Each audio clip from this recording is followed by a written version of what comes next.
Sir, you're welcome to Eyewitness News. Yes, good evening to you. Good evening to you. Now, so the understanding we have is that your client has been granted bail to the tune of 500,000 cedis. Can you confirm to us if he's been able to secure the surety needed for that? We're told 2 sureties are required. Okay, that is correct. He was granted bail to the tune of 500,000 Ghana cedis with 2 sureties, and the conditions have been met. I think all the processes have been complied with, and he has been released thereafter. I see. So he's a free man. He's gone home. Oh, he's as gone. we speak. He's gone home. Okay, interesting. Now let's talk about the reasons the police arrested him. The information we had was he was picked up yesterday while he was at his 75th birthday party. Is that something you can confirm? What else are the police investigating him for? I'm not aware that he was at the birthday party, but what I know is that he was arrested at home, and on allegations of having stolen 3 vehicles, and that is what he was being investigated for. So when we met the police, that is the information we were made to understand. So he's being investigated for allegedly stealing 3 vehicles. That's the information and the official information that we have. Now, today we cooperated with investigation.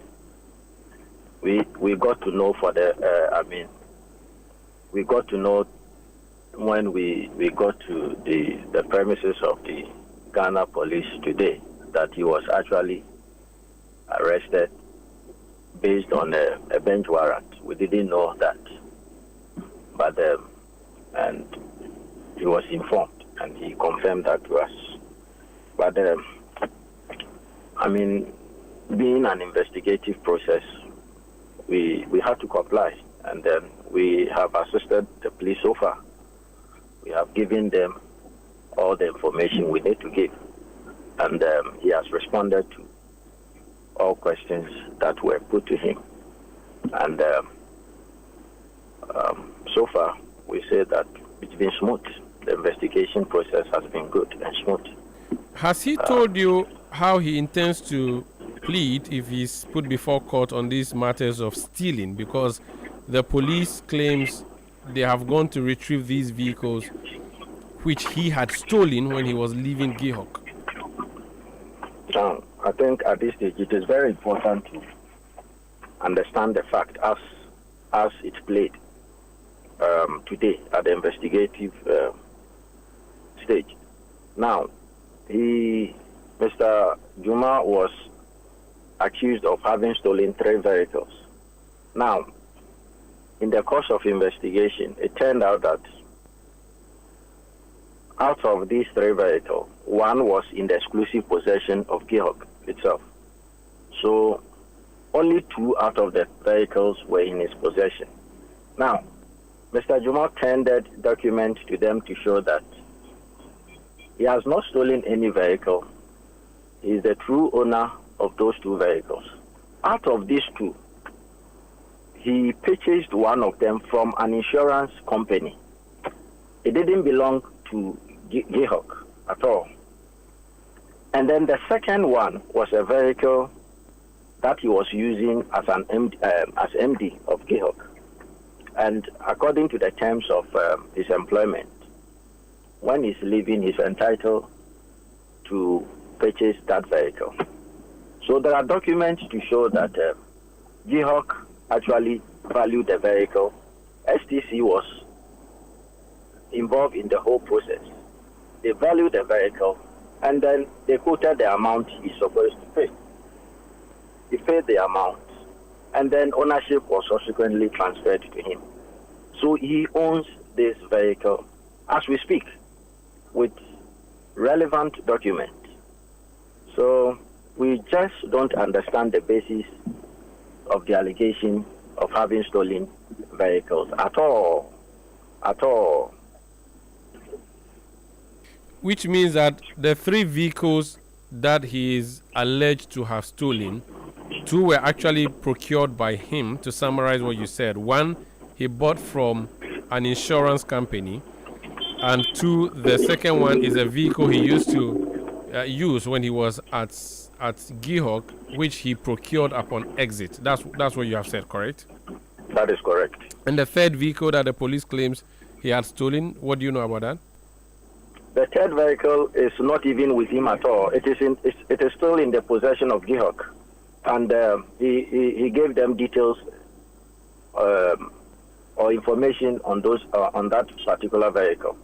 So it turned out that we are only dealing with 2 vehicles, one of which he purchased from an insurance company, and as a salvage vehicle. And then the second one, he went through legitimate process to procure it in accordance with the terms and conditions of his employment. That's all. What next? Has he been given a court date? Okay, so far, it is important to understand that Mr. Kofi Jumo has not been charged with any criminal offense. That's very important. The investigating process is still ongoing, and he's only been cautioned. So what he has given to the police is a caution statement. Police investigation, we understand, is still ongoing. Until that is concluded, then we will know whether he will be charged or otherwise. But per the information we have, given to the police and the document we have tendered, I wonder how far this thing can go beyond this place. I don't think that there is any factual basis for those allegations at all. I don't think so. So are the terms of the bill not spelled out that he's supposed to report to the police, or he was just asked to go home? Okay, so he was not asked to report to the police as usual. Mind you, he currently does not stay in Accra. He stays in Kumasi. But we were assured that anytime they will need him, they will actually call him to report. But we were not given a definite report yet. But as and when he's needed, they will actually call him. Very well.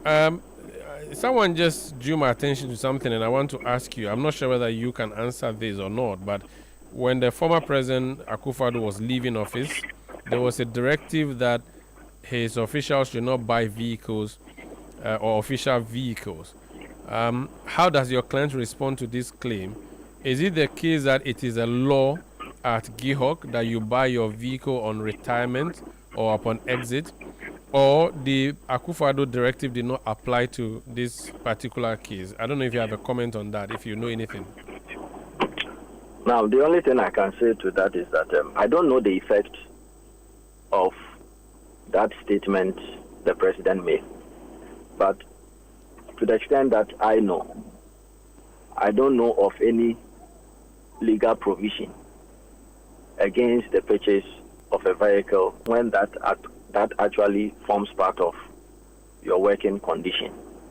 In the particular case of Honorable Kofi Jumo, the terms of his employment is very clear that he's entitled to use that vehicle.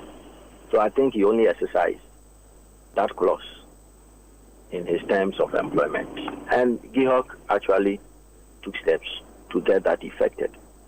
That's all that I can say. Another thing, and this is a comment coming through, asking whether it is reasonable to say that he bought a vehicle of the nature that has been described for as low as 4,000 cedis. What do you say to that? Well, you know that I don't determine the same way Mr. Kofi Jumo doesn't determine the price at which vehicles under these circumstances would be purchased. Now, it went through the formal lay down procedure for effecting something like this. And so I don't think that, for what we know and what we have known over the years, it is the same process that he followed. I don't think that he has violated anything.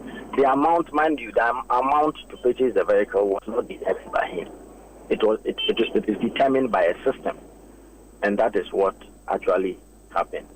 And he complied with that. Very well. Thank you so much for speaking to us, sir. Thank you very much. Thank you. That's Nana Benyi Akon.